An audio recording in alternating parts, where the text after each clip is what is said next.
Il s'appelle Chamaecyparis lawsoniana elwoodii. Bon, c'est un nom compliqué, il fait partie des faux cyprès de l'Aussonne et il a un port conique, compact et très dense. Son feuillage est persistant, alors d'un très joli vert un petit peu bleuté et avec des reflets gris. Le cyprès de l'Aussonne, c'est un conifère de la famille des Cupressaceae et ils sont originaires des forêts littorales humides du nord-ouest des États-Unis, tout là-bas. Elwoodii, pour en revenir à lui, eh bien c'est un plus petit gabarit puisqu'il fait 3 mètres de haut, 1,50 m de large, c'est quand même une belle bête. Alors depuis qu'il est jeune, il a toujours ce port conique à la fois un petit peu élancé, étroit et puis toujours très dense avec des rameaux bien dressés qui émergent de la base du tronc.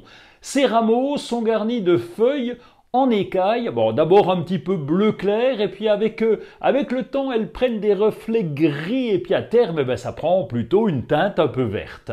Son cousin, il s'appelle Elwoodii Gold, alors lui, il a un tout petit peu plus jaune au sommet, c'est vrai qu'on voit pas bien la différence. Ce sont des petites plantes qui n'ont pas vraiment besoin de taille, cela dit, s'il y a besoin, eh bien, il va supporter la taille. Bon, vous l'avez compris, son développement est plutôt modéré. Sa croissance, alors elle est toute lente. Il a un excellent pouvoir occultant parce qu'il est très dense, c'est pour ça que quelquefois on l'utilise pour les haies. Il est élégant, raffiné, bon, il convient parfaitement pour une plantation en isolé dans le jardin. Il n'est pas très compliqué à cultiver. Il apprécie le plein soleil, les sols plutôt frais, bien fertiles, profonds et surtout bien drainés, pas trop de flotte ni d'eau stagnante. Le piège, c'est qu'il est souvent vendu comme un conifère nain, mais nain, petit quand il est petit, mais après ça grandit, ça peut pousser jusqu'à 3 mètres de hauteur. Alors quand on se dit nain et qu'on le plante dans une petite rocaille, eh ben oui, ça pousse et des fois c'est un peu trop grand. On l'utilise dans les balconnières, bien sûr, bon ensuite avec 3 mètres de haut c'est un peu plus compliqué.